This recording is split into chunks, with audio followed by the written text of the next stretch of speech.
ನಮಸ್ಕಾರ. ದಿನಾಂಕ 26 ಜನವರಿ 2021. ಇಂದು ಭಾರತದ ಗಣರಾಜ್ಯೋತ್ಸವ ದಿನಾಚರಣೆ. ಗಣತಂತ್ರ ದಿನಾಚರಣೆಯ ದಿನ ನಾವೆಲ್ಲರೂ ಕೂಡ ಸಂವಿಧಾನ ಮತ್ತು ನಮ್ಮ ದೇಶ ಪೂರ್ಣತ್ವದಲ್ಲಿ, ಅದು ಡೊಮಿನಿಯನ್ ಸ್ಟೇಟಸ್ನಿಂದ ಪೂರ್ಣತ್ವದಲ್ಲಿ ಪ್ರಜಾಪ್ರಭುತ್ವವಾಗಿ, ಒಂದು ರಿಪಬ್ಲಿಕ್ ಆಗಿ, ಗಣತಂತ್ರವಾಗಿ ರೂಪುಗೊಂಡಂಥ ಈ ದಿನವನ್ನು ನಾವೆಲ್ಲರೂ ಕೂಡ ಚೆರಿಷ್ ಮಾಡಬೇಕು ಅಂತ ಹೇಳ್ತಾ ಈ ದಿನದ ಸುದ್ದಿ ವಿಶ್ಲೇಷಣೆಗೆ ನಿಮಗೆಲ್ಲ ಸ್ವಾಗತ. ಇಂದು ಕನ್ನಡದ ದಿನಪತ್ರಿಕೆಗಳಲ್ಲಿ ಬಂದಿರತಕ್ಕಂಥ ಪ್ರಮುಖ ಸುದ್ದಿಗಳನ್ನು ನೋಡ್ತಾ ಹೋಗೋಣ. ಪ್ರಾರಂಭದಲ್ಲಿ ಶ್ರೀಮಂತರ ಹಣದಿಂದ ಬಡವರಿಗೆ ಕೊಡಬಹುದು ರೂಪಾಯಿ 94,000. ಏನಿದು ಹೇಳ್ತಾ ಇದೆ ಅಂತ ಹೇಳಿದ್ರೆ, ವರ್ಲ್ಡ್ ಎಕನಾಮಿಕ್ ಫೋರಮ್, ಅದು ವಿಶ್ವ ಆರ್ಥಿಕ ವೇದಿಕೆ ಅಂತ ಹೇಳ್ತೇವೆ. ಈ ಸಂದರ್ಭದಲ್ಲಿ ಪ್ರತಿ ವರ್ಷ ಅದು ಒಂದು ಕಾನ್ಫರೆನ್ಸನ್ನು ಆಯೋಜನೆ ಮಾಡುತ್ತೆ ದಾವೋಸ್ನಲ್ಲಿ. ಇಟ್ ಈಸ್ ಕಾಲ್ಡ್ ಆಸ್, ಈ ವರ್ಷ ಅದನ್ನು ದಾವೋಸ್ ಡೈಲಾಗ್ಸ್ ಅಂತ ಕರೀತಾ ಇದ್ದಾರೆ. ಅಲ್ಲಿ ಆಕ್ಸ್ಫಾರ್ಮ್ ಇಂಟರ್ನ್ಯಾಷನಲ್, ಸಾಧಾರಣವಾಗಿ ನಮ್ಮಲ್ಲಿ ಒಂದು ಇನ್ಇಕ್ವಾಲಿಟಿ ಅಂದರೆ ಅಸಮಾನತೆ. ಈ ಅಸಮಾನತೆ ಏನು ಹೇಳುತ್ತದೆ? ಈ ಪ್ರಪಂಚದಲ್ಲಿ ಬಡವನಾಗ್ತಾ ಹೋಗ್ತಾ ಇದ್ದಾನೆ, ಶ್ರೀಮಂತನಾಗ್ತಾ ಹೋಗ್ತಾ ಇದ್ದಾನೆ. ಅಥವಾ ಇನ್ನೂ ಸ್ಪೆಸಿಫಿಕ್ ಆಗಿ ಹೇಳುವುದಾದರೆ, ಬಡತನ ಮತ್ತು ಶ್ರೀಮಂತಿಕೆಯ ನಡುವಿನ ಒಂದು ಕಂದಕ ಅನ್ನುವಂಥದ್ದು ಜಾಸ್ತಿ ಆಗ್ತಾ ಹೋಗ್ತಾ ಇದೆ. ಇದರ ಪರಿಣಾಮ ಮತ್ತಷ್ಟು ಶ್ರೀಮಂತ ಆಗ್ತಾನೆ, ಬಡವ ಮತ್ತಷ್ಟು ಬಡವ ಆಗ್ತಾನೆ ಅನ್ನುವಂಥ ಒಂದು ಆಲೋಚನೆ. ಆಕ್ಸ್ಫಾರ್ಮ್ ಯಾವಾಗಲೂ ಕೂಡ ಒಂದು ಇನ್ಇಕ್ವಾಲಿಟಿ ಇಂಡೆಕ್ಸನ್ನು ಪಬ್ಲಿಷ್ ಮಾಡ್ತಾ ಇರುತ್ತೆ. ಈ ಬಾರಿ ಅದೊಂದು ವರದಿಯನ್ನು ಪ್ರಕಟಣೆ ಮಾಡಿದೆ. ಅದು ಏನು ಅಂತ ಹೇಳಿದರೆ, ಅಸಮಾನತೆಯ ವೈರಾಣು ಅಂಥೇಳಿ. ಈ ಇನ್ಇಕ್ವಾಲಿಟಿ ವೈರಸ್ ಅನ್ನುವಂಥ ಒಂದು ರಿಪೋರ್ಟನ್ನು ನಿನ್ನೆ ಅದು ದಾವೋಸ್ ಡೈಲಾಗ್ಸ್ನಲ್ಲಿ ಪಬ್ಲಿಷ್ ಮಾಡಿದೆ. ಅದರಲ್ಲಿ ಏನು ಹೇಳ್ತಾ ಇದೆ, ಈ ವಿಶೇಷವಾಗಿ ವಿಶ್ವದಲ್ಲಿ ಮತ್ತು ಭಾರತದಲ್ಲಿ ಸಾಂಕ್ರಾಮಿಕ ಪ್ಯಾಂಡಮಿಕ್ ಬಂದ ಮೇಲೆ ಏನಾಗಬೇಕಾಗಿತ್ತು, ಯಾರ ಮೇಲೆ ಯಾವ ಪರಿಣಾಮ ಬಿತ್ತು ಅನ್ನೋದನ್ನು ಎಕ್ಸ್ಪ್ಲೈನ್ ಮಾಡುವಂಥದ್ದು. ಏನಾಯಿತು, ಪ್ರಾರಂಭದಲ್ಲಿ ನಮ್ಮ ದೇಶದ ಮೊದಲ 100 ಶತಕೋಟ್ಯಾಧೀಶರ ಸಂಪತ್ತು ಒಟ್ಟು 12.97 ಲಕ್ಷ ಕೋಟಿಯಷ್ಟು ಹೆಚ್ಚಳ ಆಯಿತು. ಈ ಮೊತ್ತವನ್ನು ಬಳಸಿ ಭಾರತದ 13.8 ಕೋಟಿ ಕಡು ಬಡವರಿಗೆ ತಲಾ 94,000 ರೂಪಾಯಿಗಳ ಚೆಕ್ ನೀಡಲು ಸಾಧ್ಯ. ಇದೊಂದು ಹೈಪೋಥೆಟಿಕಲ್ ಆಗಿ ಕನ್ಸಿಡರ್ ಮಾಡಬೇಕು. ಇಲ್ಲಿ ಏನು ಹೇಳ್ತಾ ಇದ್ದಾರೆ, ಸಾಮಾನ್ಯವಾಗಿ ಈ ಪ್ಯಾಂಡಮಿಕ್ ಸಂದರ್ಭದಲ್ಲಿ ಏನಾಗಬೇಕಾಗಿತ್ತು, ಎಲ್ಲರಿಗೂ ಕೂಡ ಒಂದು ಎಫೆಕ್ಟ್ ಅನ್ನುವಂಥದ್ದು ಸಮಾನವಾಗಿ ಆಗಿರಬಹುದು ಅನ್ನುವಂಥ ಆಲೋಚನೆ ಸಾಮಾನ್ಯವಾಗಿ ನಾವು ಹೇಳೋದಿದೆ. ಆನೆ ಭಾರ ಆನೆಗೆ, ಇರುವೆ ಭಾರ ಇರುವೆಗೆ ಅಂತ. ಆದರೆ ಇಂಥ ಪ್ಯಾಂಡಮಿಕ್ಗಳ ಸಂದರ್ಭದಲ್ಲಿ ಏನಾಗುತ್ತದೆ ಅಂತ ಹೇಳಿದರೆ, ಶ್ರೀಮಂತರು ಅಂಥ ಒಂದು ದೊಡ್ಡ ಇದಕ್ಕೆ ಎಫೆಕ್ಟಿಗೆ ಒಳಗಾಗುವುದಿಲ್ಲ. ಬಡವರು ಉದ್ಯೋಗಗಳನ್ನು ಕಳೆದುಕೊಳ್ತಾರೆ. ಲಾಕ್ಡೌನ್ ನಂತರದಲ್ಲಿ ಅವರ ಬದುಕನ್ನು ಕಟ್ಟಿಕೊಳ್ಳುವಂಥದ್ದು, ಮೈಗ್ರೇಷನ್ ಮಾಡುವಂಥದ್ದು, ವಾಪಸ್ ಅವರ ಊರುಗಳಿಗೆ ಹೋಗುವಂಥದ್ದು, ಈ ರೀತಿಯ ಹಲವು ಸಮಸ್ಯೆಗಳು ಎದುರಾಯಿತು.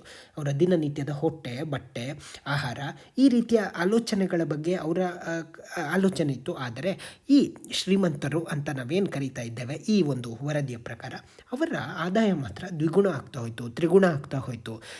2009ರಿಂದ 90% ಇರ್ತು. ಕಳೆದ ಕೋವಿಡ್ ಸಂದರ್ಭದಿಂದ ಬೇರೆ ಕಾರ್ಮಿಕರ ಬೇರೆ ಸಮಸ್ಯೆಗಳನ್ನು ನಾವು ಹೇಳಲಿಕ್ಕೆ ಸಾಧ್ಯ ಇದೆ. ಇತ್ತೀಚೆಗೆ ಬೇರೆ ವರದಿಗಳು, ಅದು ವರ್ಲ್ಡ್ ಬ್ಯಾಂಕ್ ಇರ್ಬೋದು, IMF ಇರ್ಬೋದು, ಅವರೆಲ್ಲ ವರದಿಗಳೇನು ಹೇಳ್ತಾ ಇದ್ದಾರೆ ಅಂದರೆ, ಏನು ಕಾರ್ಮಿಕರ ಸ್ಥಿತಿ ಚೆನ್ನಾಗಿ ಸುಧಾರಣೆ ಆಗ್ತಾಯಿತ್ತು ಇತ್ತೀಚಿನ ವರ್ಷಗಳಲ್ಲಿ, ಅದು ದುತ್ತಂತ ಕುಸಿದು ಹೋಯಿತು. ಆದರೆ ಅಂಕಿಅಂಶಗಳ ಪ್ರಕಾರ 2020ರ ಏಪ್ರಿಲಲ್ಲಿ ಪ್ರತಿ ಗಂಟೆಗೆ 1.7 ಲಕ್ಷ ಜನ ಉದ್ಯೋಗ ಕಳೆದುಕೊಂಡಿದ್ದಾರೆ. ಆದರೆ ಇವರ ಬಗ್ಗೆ ಹೇಳ್ತಾ ಇದ್ದಾರೆ, ಶತಕೋಟ್ಯಾಧೀಶರ ಸಂಪತ್ತು 35% ಹೆಚ್ಚಳ ಆಗಿದೆ. 2009ರಿಂದ 90% ಹೆಚ್ಚಳ ಆಗಿದೆ. ಏನಿಲ್ಲಿ ಹೇಳಿಕ್ಕೆ ಹೊರಡ್ತಾ ಇದ್ದಾರೆ? ಹಾಗಂತ ಹೇಳಿ ನಾವೆಲ್ಲ ಶ್ರೀಮಂತರನ್ನು ದ್ವೇಷಿಸಿ ಬಿಡಬೇಕಾ? ಅಥವಾ ಹೀಗೆ ಸಂಪತ್ತಿನ ಒಂದು ಬೆಳವಣಿಗೆ ಆಗುವಂಥದ್ದೇ ತಪ್ಪ? ಯಾರಾದರೂ ಸೂಪರ್ ರಿಚ್ ಆಗುವಂಥದ್ದು ತಪ್ಪ? ಖಂಡಿತವಾಗಿಯೂ ತಪ್ಪಲ್ಲ. ಯಾವುದೇ ರೀತಿಯಲ್ಲಿ ಕೂಡ ಪ್ಯೂರ್ ಟ್ಯಾಲೆಂಟ್ ಮತ್ತು ಶೀರ್ ಆಪರ್ಚುನಿಟಿಯನ್ನು ಬಳಸಿಕೊಂಡು ಯಾವುದೇ ಒಂದು ಫೀಲ್ಡಿನಲ್ಲಿ ಇರತಕ್ಕಂಥ ಅವಕಾಶವನ್ನು, ಪೊಟೆನ್ಷಿಯಲನ್ನು ಟ್ಯಾಪ್ ಮಾಡುವಂಥದ್ದು ಪ್ರತಿಯೊಬ್ಬನ ಅವಕಾಶ. ಈ ಲಿಬರ್ಟಿ ಅದನ್ನು ಕೊಟ್ಟಿದೆ. ಈ ದೇಶದಲ್ಲಿ ಅದಕ್ಕೊಂದು ಅವಕಾಶ ಇದೆ. ಈ ದೇಶ ಅಂತಲ್ಲ, ವಿಶ್ವದಲ್ಲಿ ಅಂಥ ಒಂದು ನೋಬಲ್ ವ್ಯಾಲ್ಯೂಸ್ ಚೆರಿಷ್ ಆಗಬೇಕು. ನೀವು ಎಲ್ಲರನ್ನೂ ಕಟ್ಟಿ ಹಾಕಲಿಕ್ಕೂ ಆಗಲ್ಲ. ಯಾಕಂದರೆ ಈ ದೇಶದಲ್ಲಿ ಎಲ್ರಿಗೂ ಒಂದು ಅವಕಾಶ. ನೀವು ಬೆಳೆಯದಂತೆ ತಡೆಯಲಿಕ್ಕೆ ಯಾವ ದೇಶದ ಕಾನೂನು ಕೂಡ ನಿಮ್ಮನ್ನು ತಡೆಯುವುದಿಲ್ಲ, ಸರಿಯಾದ ದಾರಿಯಲ್ಲಿ ಹೋಗಲಿಕ್ಕೆ. ಅಟ್ ದ ಸೇಮ್ ಟೈಮ್ ಈ ಒಂದು ವರದಿ ಏನು ಹೇಳಲಿಕ್ಕೆ ಹೊರಡ್ತಾ ಇದೆ ಅಂತ ಹೇಳಿದರೆ, ಬೇಸಿಕಲಿ ನೀವು ತುಂಬ ಇಮೋಷ್ನಲ್ ಆಗಿ ಆಲೋಚನೆ ಮಾಡುವಂಥದ್ದು ಅಲ್ಲ.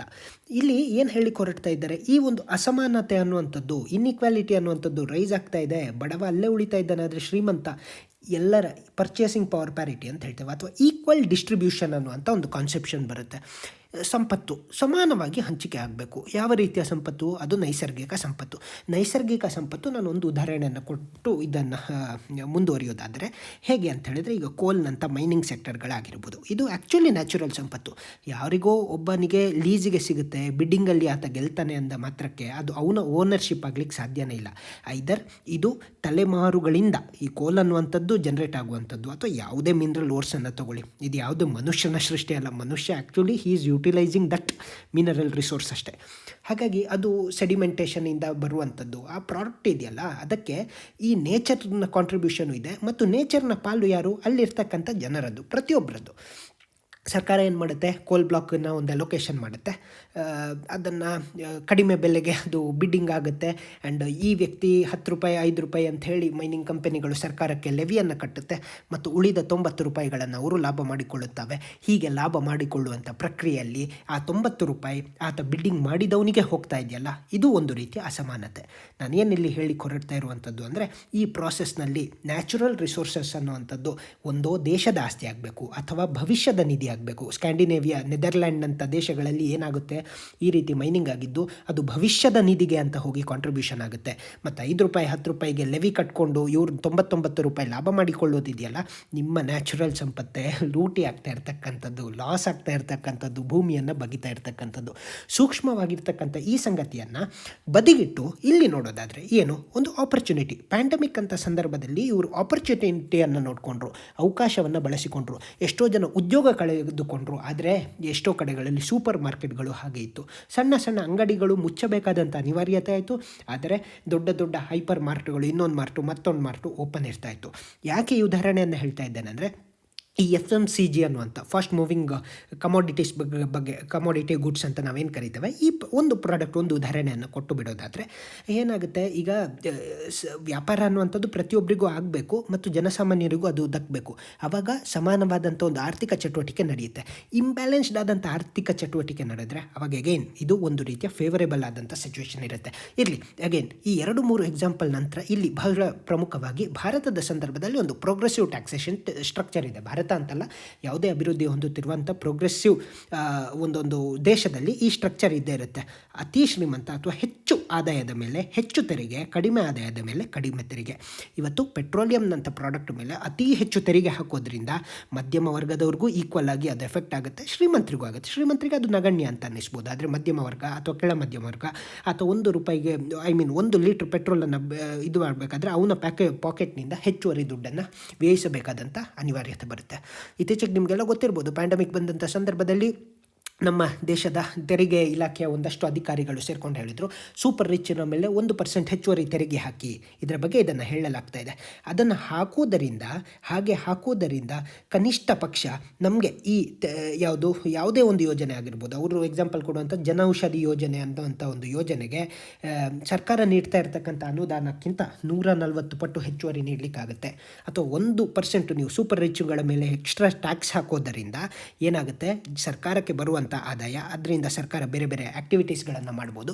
ಈ ರೀತಿಯ ಆಲೋಚನೆಗಳನ್ನು ಹೇಳುತ್ತೆ. ಇಲ್ಲಿ ಬೇಸಿಕಲಿ ಇರ್ತಕ್ಕಂಥದ್ದು ಅಷ್ಟೇ, if you are a super rich, ಒಂದಷ್ಟು ಟ್ಯಾಕ್ಸನ್ನು ಕೊಡಲಿಕ್ಕೆ ಅಥವಾ ಮುಂದೆ ಬಂದು ಕೊಡುವಂಥ ವ್ಯವಸ್ಥೆ ಅಥವಾ ಸರ್ಕಾರದಿಂದ ಇಂಪ್ಲಿಮೆಂಟ್ ಮಾಡುವಂಥ ವ್ಯವಸ್ಥೆ. ಹಾಗಂತೇಳಿ ಶ್ರೀಮಂತರನ್ನು ಕಂಡ ತಕ್ಷಣ ಕಲ್ಲು ಹೊಡಿಬೇಕು ಅಥವಾ ಅವರನ್ನು ದ್ವೇಷಿಸಬೇಕು, ಈ ರೀತಿಯ ಆಲೋಚನೆಗಳು ಸರಿಯಲ್ಲ. ಒಬ್ಬೊಬ್ಬರು ವ್ಯಕ್ತಿಗಳು ತಮ್ಮ ಪರಿಶ್ರಮದಿಂದ, ಇರ್ತಕ್ಕಂಥ ಅವಕಾಶದಿಂದ, ಟ್ಯಾಲೆಂಟ್ನಿಂದ, ಎಜುಕೇಷನ್ನಿಂದ ಮುಂದೆ ಬಂದಿರ್ತಾರೆ. ಅವರನ್ನು ಚೆರಿಷ್ ಮಾಡಬೇಕು, ಅವರನ್ನು ಒಂದು ಐಡಿಯಲ್ ಆಗಿ ಕನ್ಸಿಡರ್ ಮಾಡಬೇಕು. ಇವತ್ತು ಟಾಟಾದಂಥ ಸಂಸ್ಥೆಗಳನ್ನು, ರತನ್ ಟಾಟಾ ತಂತ್ರದವರನ್ನು, ಅವರನ್ನು ಗೌರವಿಸಿ ನಾವು ಅವರ ರೀತಿಯಲ್ಲಿ ಹೇಗೆ ಬೆಳಿಬೇಕು ಅನ್ನೋದನ್ನು ಆಲೋಚನೆ ಮಾಡಬೇಕು. ಬಿಟ್ಟರೆ ಶ್ರೀಮಂತರು ಅಂದರೆ ಈ ಜಗತ್ತಿನಲ್ಲಿ ಶ್ರೀಮಂತರು ಇರಲೇಬಾರ್ದು ಅನ್ನುವಂಥ ಸಿನಿಕತನವೂ ಸರಿಯಲ್ಲ. ಹಾಗಂಥೇಳಿ ಬಡತನ ನಿರ್ಮೂಲನೆ ಆಗಲೇಬಾರ್ದು ಅನ್ನೋದು ಕೂಡ ಅಷ್ಟೇ ತಪ್ಪು. ಸಮಾನವಾಗಿ ಸಂಪತ್ತು ಅನ್ನುವಂಥದ್ದು, ನನ್ನ ನೈಸರ್ಗಿಕ ಸಂಪತ್ತಿನ ಉದಾಹರಣೆಯನ್ನು ಅದಕ್ಕೆ ಕೊಟ್ಟಿದ್ದು. ಸಂಪತ್ತು ಅನ್ನುವಂಥದ್ದು ಸಮಾನವಾಗಿ ಹಂಚಿಕೆ ಆಗಬೇಕು. ಈ ಹಂಚಿಕೆ ಹೇಗೆ ನೈಸರ್ಗಿಕದ ಸಂದರ್ಭದಲ್ಲಿ ಬಹಳ ಉತ್ತಮವಾಗಿತ್ತು. ಆದರೆ ಇನ್ನೊಂದು ಸಂಗತಿ, ಸಮಾನವಾದಂಥ ಅವಕಾಶಗಳ ಮೂಲಕ ಪ್ರತಿಯೊಬ್ಬರಿಗೂ ಕೂಡ ಬೆಳೀಲಿಕ್ಕೆ ಅವಕಾಶ ಮಾಡಿಕೊಡಬೇಕು. ಅದು ಒಂದು ಸರ್ಕಾರ, ಸಮಾಜ ಪ್ರತಿಯೊಬ್ಬರದ್ದು ಇರುತ್ತೆ. ಈ ವರದಿ ಏನು ಹೇಳುತ್ತಿದೆ, ಯಾವಾಗಲೂ ಹೇಳುವಂಥದ್ದು ಇಷ್ಟೇ, ಹೀಗೆ ಸೂಪರ್ ರಿಚ್ ಆಗುವಂಥ ಪ್ರತೀತಿಯಲ್ಲಿ ಮತ್ತೊಬ್ಬ ಆತ ಜೀವನವನ್ನು ಕಳೆದುಕೊಳ್ಳುತ್ತಿದ್ದಾನೆ, ಆತನ ಬಗ್ಗೆಗೂ ಕೂಡ ನೀವು ಗಮನ ಕೊಡಿ. ಆತನು ತಳ್ಳಲ್ಪಟ್ಟುತ್ತಿರುತ್ತಾನೆ. ನಾವು ಇತ್ತೀಚೆಗೆಲ್ಲ ನೋಡಿದ್ವಿ, ಯಾರು ಸೂಪರ್ ರಿಚ್ಚು, ವಿಶ್ವದ 100% ಯಾರು, ಮತ್ತೆ ಈ ಆಕ್ಸ್ಫಾರ್ಮ್ ಇನ್ನೊಂದು ವರದಿಯನ್ನು ಕೊಡುತ್ತೆ. ಯಾರ ಹತ್ತಿರ ಯಾವ ಪ್ರಮಾಣದ ಸಂಪತ್ತಿದೆ, 1% ಸಂಪತ್ತು, 1% ಜನರ ಹತ್ರ 90% ಸಂಪತ್ತಿದೆ, ಈ ರೀತಿಯ ವರದಿಗಳನ್ನೆಲ್ಲ ನೋಡಿರ್ತೇವೆ. ಬೇಸಿಕಲಿ ಇಂಥ ಒಂದು ವರದಿಗಳನ್ನು ಯಾವುದೋ ಒಂದು ಆನ್ಸರ್ ರೈಟಿಂಗಿಗೆ ಅಥವಾ ಎಸ್ಸೆ ಬರೆಯುವಾಗ ಅಥವಾ ಲೇಖನ ಬರೆಯುವಾಗ ಅಥವಾ ಯಾವುದೋ ಒಂದು ನಿಮ್ಮ ರಿಸೋರ್ಸ್ ರಿಚ್ನೆಸ್ಸಿಗೆ ಇಲ್ಲಿ ಕೊಟ್ಟಿರ್ತಕ್ಕಂಥ ಫ್ಯಾಕ್ಟ್ಸನ್ನು ಬಳಸ್ಬೋದು, ಕೋಟ್ ಮಾಡ್ಬೋದು. Basically this is about this inequality virus ಅನ್ನುವಂಥ ಒಂದು ರಿಪೋರ್ಟು ರಿಲೀಸ್ಡ್ ಬೈ ಆಕ್ಸ್ಫಾರ್ಮ್. ಎಲ್ಲಿ ಅಂದರೆ ವರ್ಲ್ಡ್ ಎಕನಾಮಿಕ್ ಫೋರಮ್ ದಾವೋಸ್ ಡೈಲಾಗ್ಸ್ನಲ್ಲಿ. ಮತ್ತು ಇದೆಲ್ಲ ಇರ್ತಕ್ಕಂಥ ಸತ್ಯಗಳನ್ನು ಅವರ ಸ್ಟಡಿಯ ಮೂಲಕ ಹೇಳ್ತಾ ಇದ್ದಾರೆ. ಒಂದು ಕಡೆ ಕಳೆದುಕೊಳ್ತಾ ಇದ್ದಾರೆ, ಇನ್ನೊಂದು ಕಡೆ ಗಳಿಸಿಕೊಳ್ಳುತ್ತಿದ್ದಾರೆ. ಈ ಗಳಿಸಿಕೊಳ್ಳುತ್ತಿರುವ ಮತ್ತು ಕಳೆದುಕೊಳ್ಳುತ್ತಿರುವ ನಡುವೆ ಒಂದು ಪ್ಯಾರಿಟಿ ನಿರ್ಮಾಣ ಆಗಬೇಕು. ಎಲ್ಲ ವರದಿಗಳು ಮೂಲಭೂತ ಆಶಯವನ್ನು ಅಥವಾ ಆ ವರದಿಗಳ ಮೂಲಕ ನಾವು ಏನನ್ನು ಓದಬೇಕು ಅಂದರೆ, ಈ ಕಳೆದುಕೊಳ್ಳುತ್ತಿರುವ ಮತ್ತು ಗಳಿಸಿಕೊಳ್ಳುತ್ತಿರುವ ನಡುವೆ ಒಂದು ಸೇತುವೆ ಅಥವಾ ಒಂದು ಸಮನ್ವಯತೆ ಅಥವಾ ಅದಕ್ಕೂ ಮಿಗಿಲಾಗಿ ಏನನ್ನು ಇಲ್ಲಿ ಎಸ್ಟಾಬ್ಲಿಷ್ ಮಾಡಬೇಕು ಅಂತ ಹೇಳಿದರೆ, ಬೆಳೆಯುತ್ತಿರುವವನು ಬೆಳೀಲಿ, ಆದರೆ ಕಳೆದುಕೊಳ್ಳುತ್ತಿರುವವನಿಗೂ ಕೂಡ ಬೆಳೀಲಿಕ್ಕೆ ಅಂಥದ್ದೇ ಒಂದು ಅವಕಾಶವನ್ನು ಮಾಡಿಕೊಡಬೇಕು. ಸಮಾಜದಿಂದ ಗಳಿಸುತ್ತಿರುವಂಥ ಸಂಪತ್ತಿಗೆ ಸಮಾಜದ ಮೇಲೆಯೂ ಕೂಡ ಆ ಬದ್ಧತೆ ಅಥವಾ ಅದರ ಮೇಲೆ ಸಮಾಜಕ್ಕೆ ನೀಡುವಂಥ ಉತ್ತರದಾಯಿತ್ವ, ಆ ಒಂದು ಅನಿವಾರ್ಯತೆಯೂ ಕೂಡ ಇರುತ್ತೆ ಅನ್ನುವಂಥ ಒಂದು ಸತ್ಯವನ್ನು ನಾವೆಲ್ಲ ಅರ್ಥ ಮಾಡ್ಕೊಳ್ಬೇಕು. ಇಲ್ಲಿರ್ತಕ್ಕಂಥ ಫಿಲಾಸಫಿಕಲ್, ಸೋಷಲ್, ಎಕನಾಮಿಕಲ್, ಪೊಲಿಟಿಕಲ್ ಈ ಎಲ್ಲ ಆಸ್ಪೆಕ್ಟ್ಸ್ಗಳನ್ನು ಇದನ್ನು ನೋಡುವಂಥ ಪ್ರಯತ್ನ ಮಾಡಿದ್ದೇನೆ. ಬಹುಶಃ ಇಲ್ಲಿ ಒಂದು ನಿಮಗೆ ಫಾರ್ವರ್ಡ್ ಬ್ಯಾಕ್ವರ್ಡ್ ಲಿಂಕೇಜ್ ಸಿಕ್ಕಿರಬಹುದು. ಇದರ ಜೊತೆಗೆ ನಾನು ಹೇಳ್ತೇನೆ, ಈ ಶ್ರೀಮಂತರು ಇನ್ನೊಂದು ಮತ್ತೊಂದು ಅಂತ ಬರುವಾಗ ನಾವು ಅರ್ಥ ಮಾಡ್ಕೊಳ್ಬೇಕು, ಭಾರತ ವಾಸ್ ಅ ಸೋನೆ ಕಿಚಡಿಯ ಅಂತ ಕರೆಯಲಾಗುತ್ತಿತ್ತು. ಈ ಶ್ರೀಮಂತಿಕೆ ಹೇಗಿತ್ತು ಹಿಂದಿನ ಕಾಲದಲ್ಲಿ, ಈ ಕಾಲದಲ್ಲಿ ಹೇಗಿದೆ, ಬ್ರಿಟಿಷರು ನಮ್ಮನ್ನು ಹೇಗೆಲ್ಲ ಲೂಟಿ ಮಾಡಿ ಅವರು ಸಂಪತ್ತನ್ನು ಅಲ್ಲಿ ಸಾಗಿಸಿದ್ರು.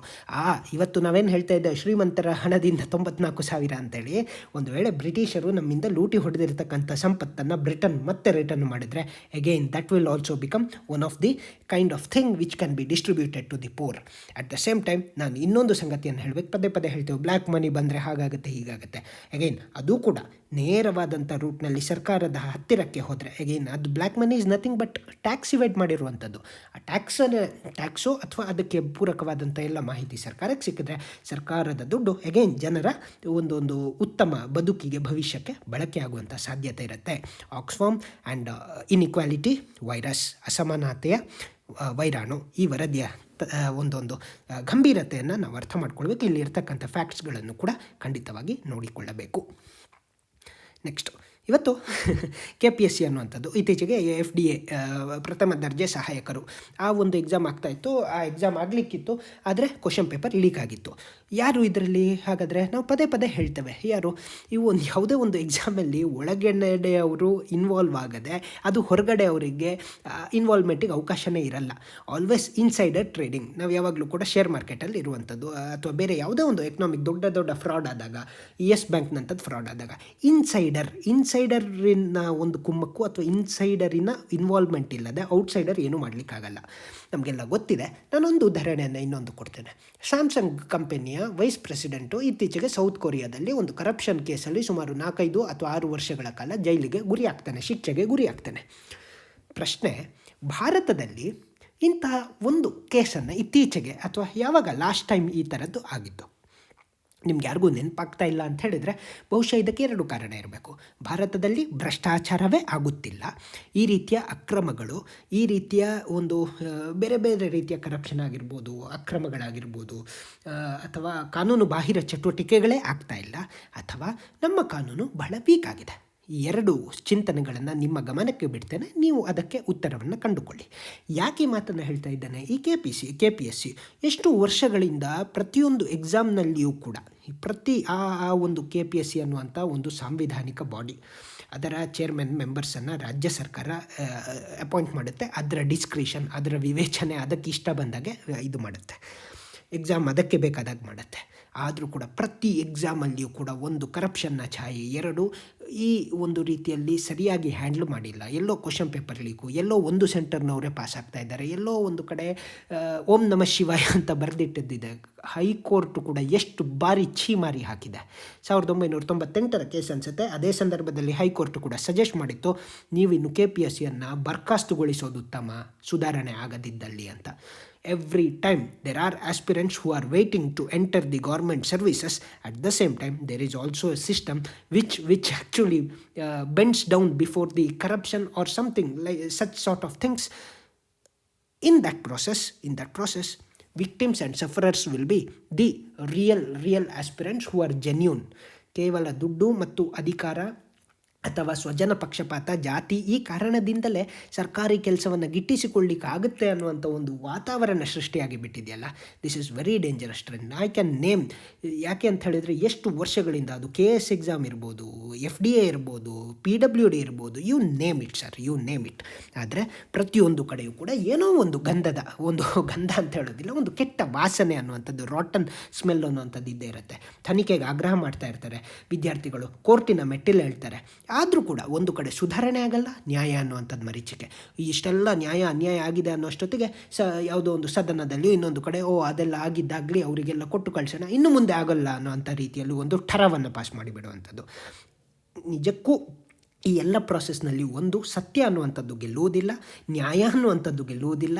ಯಾವುದೋ ಒಂದು ಕಾರಣಕ್ಕೆ ನಮ್ಗೆ ಇತ್ತೀಚೆಗೆ ಗೊತ್ತು, 3ನೇ ಉದಾಹರಣೆಯನ್ನು ಕೊಡ್ತೇನೆ. ಯಾರೋ ಒಬ್ಬರು ಮುಖ್ಯಮಂತ್ರಿಗಳು ಹೇಳಿದರು, ನನ್ನ MLCಗೋಸ್ಕರ ನಾನು ಸುಮಾರು 10-12 ಪೋಸ್ಟ್ಗಳನ್ನು, ಗೆಜೆಟೆಡ್ ಪೋಸ್ಟ್ಗಳನ್ನು ನಾನೇ ಕೊಡಿಸಿದ್ದೆ. ಅಂದರೆ ಹೀಗೆ ಪಬ್ಲಿಕ್ ಸ್ಪಿಯರಲ್ಲಿ ಇಷ್ಟು ಓಪನ್ ಆಗಿ ಹೇಳ್ತಾ ಇದ್ದಾರೆ ಅಂದರೆ ಎಷ್ಟು ಆಳದ, ಎಷ್ಟು ಪಾಪಕೂಪದಲ್ಲಿ ಇದೆಲ್ಲ ಇದೆ. ಎರಡು ನೋಡಿ ಸಂಗತಿ. ಒಂದು, ಇದನ್ನು ಹಿಂದಿನ ಕಾಲದಿಂದಲೂ ನಾವು ಹೀಗೆ ಇದೆ ಅಂತ ಒಪ್ಪಿಕೊಂಡು ಬಂದು ಬಿಟ್ಟಿದ್ದೇವೆ.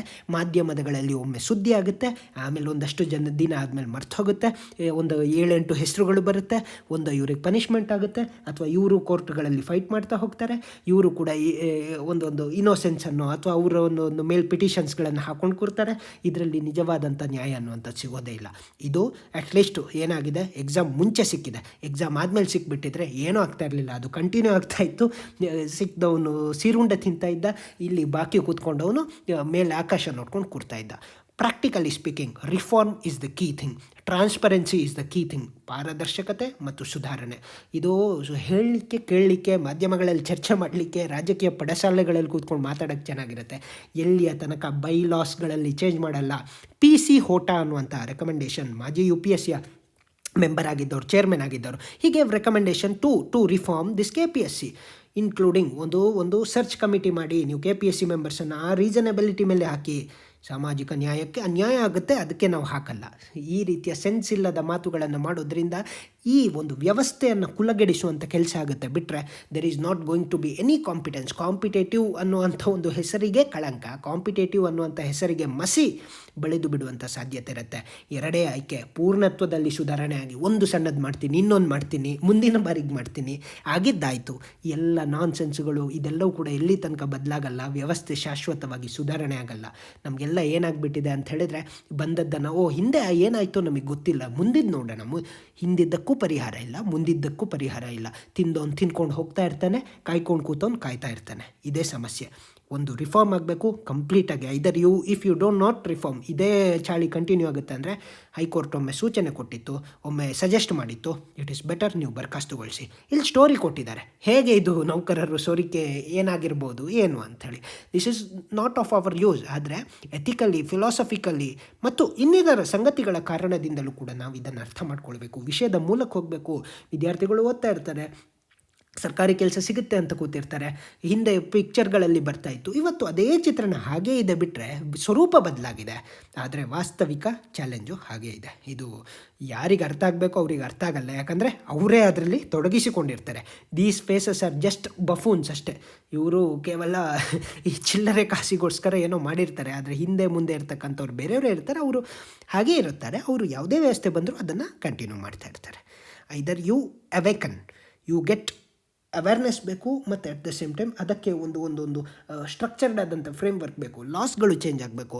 ಇಂಥ ಒಂದು ಇನ್ಸ್ಟಿಟ್ಯೂಷನ್ಸ್ಗಳು ಮುಂದೆ ಯಾವತ್ತೂ ಈ ರೀತಿ ಆಗದಾಗ ಇದು ಮಾಡಬೇಕು. ಸರ್ಕಾರ ಎಕ್ಸಿಕ್ಯೂಟಿವ್ ಅನ್ನುವಂಥದ್ದು ಈ ಒಂದು KPSC ರೀತಿಯಲ್ಲೇ ರೆಕ್ರೂಟ್ ಆದಾಗಲೇ ಎಕ್ಸಿಕ್ಯೂಟಿವ್ ಈ ಒಂದೊಂದು ಕಾರ್ಯಾಂಗ ಅನ್ನುವಂಥದ್ದು ವರ್ಕ್ ಮಾಡುವಂಥದ್ದು. ಕಾರ್ಯಾಂಗ ಯಾಕೆ ಫೇಲ್ ಆಗುತ್ತೆ ಅಂದರೆ ಇನ್ಕಾಂಪಿಟೇಟಿವ್ ಆಗಿರ್ತಕ್ಕಂಥವ್ರು ಅನ್ಎಜುಕೇಟೆಡ್ ಐ ಕಾಲ್ ಇಟ್. ಕೇವಲ ಡಿಗ್ರಿಯಿಂದ ಎಜುಕೇಷನ್ ಬರಲ್ಲ, ಡಿಗ್ರಿಯಿಂದ ಕೇವಲ ಒಂದು ಸರ್ಟಿಫಿಕೇಟ್ ಬರುತ್ತೆ.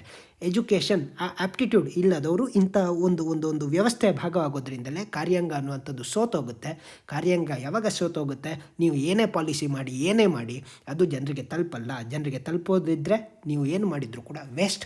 ಸುರಾಜ್ಯ ಅನ್ನುವಂಥದ್ದು ಎಸ್ಟಾಬ್ಲಿಷ್ ಆಗಲಿಕ್ಕೆ ಸಾಧ್ಯನೇ ಇಲ್ಲ. ಇದು ನಿರಾಶೆಯ ಮಾತಲ್ಲ, ಭ್ರಮನಿರಸನದ ಮಾತಲ್ಲ, ಆದರೆ ಒಂದು ಪಾಸಿಟಿವ್ ದೃಷ್ಟಿಕೋನದಿಂದ ನಾವು ಇದಕ್ಕೆ ಹೇಗೆ ಸುಧಾರಣೆಯತ್ತ ಮುನ್ನೆಲೆಗೆ ಹೋಗಬೇಕು. ಬೇರೆ ಬೇರೆ ರೀತಿಯ ಎಕ್ಸಾಮ್ಸ್ಗಳು, UPSC is the best example.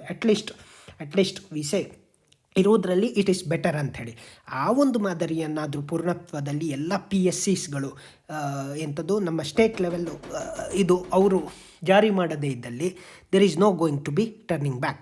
So for that matter it has to be that reform which needs to come for KPSC or even otherwise. And same ಅದೇ ಸುದ್ದಿ ಮತ್ತೆ ರಿಪೀಟ್ ಆಗ್ತಾ ಇರ್ತಕ್ಕಂಥದ್ದು, ಇದನ್ನು ಕೂಡ ನಾವು ಗಮನಿಸಬೇಕು.